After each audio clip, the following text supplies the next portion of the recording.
Lately, I have been observing certain patterns and certain behaviors in my team and in myself. And I was thinking, man, why do we do these things that I'm just going to talk to you about at our jobs? Why do we very often make our lives more stressful than needed? So stick with me, because you might be doing the same things without even knowing and realizing it. And by the end of this video, you will find out why do we actually do them. Welcome to Empowered by Michaela Smith. If you have not subscribed yet to our YouTube channel, please do so to receive these videos every Tuesday. And as well, please go to michaela-smith.com and subscribe to receive regular Saturday blogs. So let's talk about those things that are not necessarily always serving us right and see if you recognize some of the patterns. Thing number one that kind of surprises me is that we have got the tendency at the end of the year to ask for several people in our surroundings to give us the feedback on what do they think about us, about how we work, about what we deliver, what could we do better, what are we doing right. Now, this is such a noble idea, but when you really think about it, why are we doing this? Why would you ask random people to give you a feedback, let's say 10 or 15 people to give you a feedback on yourself? Is it true that you're really going to listen to everything that they tell you and you're going to fulfill all their wishes? Is it that you're going to change everything about yourself just to please these people? Why are we doing this? If you want to ask for feedback on yourself, surely we should not be doing this only once a year at the end of the year, right? And whose feedback is important? Absolutely, your team's feedback is important, but you're not going to be doing this only once a year. We all should be having conversations with our team members throughout the whole year, right? So I don't see much point of it. Your boss, absolutely, that is a very important feedback. But again, would you ask him in writing to send you the feedback once a year at the end of the year? Shouldn't you just sit down and have a conversation with him several times throughout the year? So why do we actually ask not only our team and our boss and immediate colleagues, but random people that we maybe work once or twice a year with, just to ask them to give us their opinion about us? Well, stick to the end of this video because I will tell you why. Another pattern of behavior that I am noticing in my colleagues, in my team, and in myself is that we often say yes when in our head we are screaming and giving the answer to the person and we want to say no. Have you ever thought about why do we do this? Again, what is our intention and what is behind it? What is driving us to say yes when really we want to say no? Well, stick with me till the end of the video again and you will find out. I will tell you why we are doing this.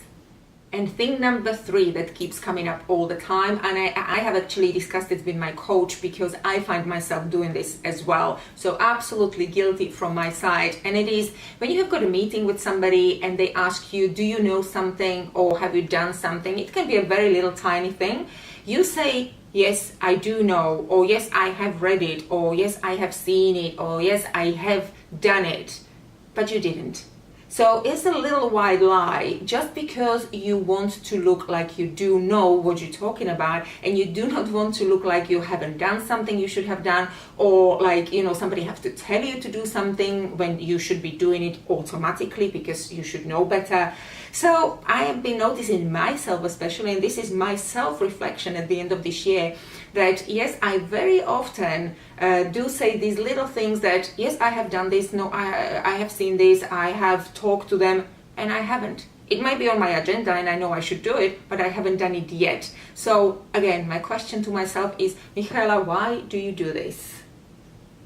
Thing number four that is very, very common in our jobs and in our corporate lives is that when we come to the meetings, we often do not express how we feel and what we really think. So we are sitting in the meeting, we are thinking something, we do have an idea, and very often we think, oh, this is a shitty idea, this is not really cool, this is stupid, they will laugh at it, I'm not going to do this, I'm not going to talk about it. So in the meetings, in this case, this is not my case because I'm just very outspoken, but in many people, and again, if you recognize this behavior in yourself, ask yourself, why do you do it? Why you don't express what you really think, even if it might be a silly idea, but why don't we speak up? Why don't we share what is in our mind?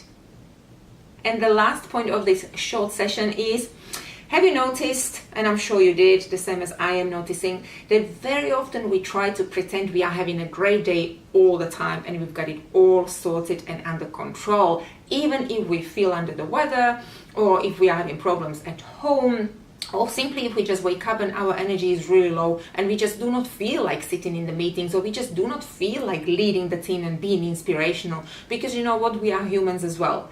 So my question to myself and everybody else, if you are seeing this pattern in yourself as well, again, why do we do this? Why are we not true to ourselves? Sometimes we've got a great day, sometimes we've got a bad day, so why don't we express it? We work around it, but we do not pretend to have a fantastic day all the time. Why do we do that? And the answer to these questions, all these questions, and I'm sure there are many more, and you might be recognizing some more in your own life, is that we want to be valued by the external world. So let's just go with me through all these questions once again, and let's go through it. So, point number 1, why do we ask for feedback at the end of the year from random people? Because we want to adjust the way how we work to please them. We want the other people to see us as great, as fantastic, as invaluable. That's why we want to adjust our behavior to please them. Number 1. Number 2, why do we say yes when really in our head we want to say no? External evaluation. We want to please the person that is talking to us, our boss, our team. So it's not about us. We are not considering how do we feel. We want to please the outside world so they think we are great. Point number 3, why do we sometimes say yes, that we do know something, that we have done something, that we've seen something, when it's not true? Because we want the outside external world think that we've got it all under control. So we are feeling stressed if we do not know something. So we want the other people to value us and think that we are the best person for the job. Point number 4, why we don't express our real opinion during the meetings very often. Same stuff. Because we think we're going to look stupid, people are going to laugh at us. So we worry about the external evaluation of our environment. And the last point we were talking about, that we constantly pretend to have a great day. Why? Because we don't want to show people that we are weak, because we don't want them to think that we cannot do the job. So do you see the pattern in all these behaviors? Why we are doing all these things? Me, my team, my colleagues, you, I'm sure, in our jobs, in our corporate lives, is because we want to please the external world. We think that we will be more valued if we meet everybody's expectations. And we are putting ourselves under such a stress because we are putting more expectations on ourselves. Because we cannot please every single person. It is just impossible. So the point of this session is, please, when you do have questions, when you do have meetings next time, when people ask you to do something and before you say yes or no, just think about it. Do you really want to answer in a way that you want to please the external world, or do you want to start making little adjustments and be brave and just do what feels right inside you, so that you can decrease your levels of stress and you can really actually at work be yourself, not only when you walk out of the office, but at work with your team, with your colleagues, really show up as your true authentic self. Once again, subscribe to the YouTube channel, go and visit the website and subscribe for the Saturday blogs, and I'm looking forward to speaking to you really soon again. Bye.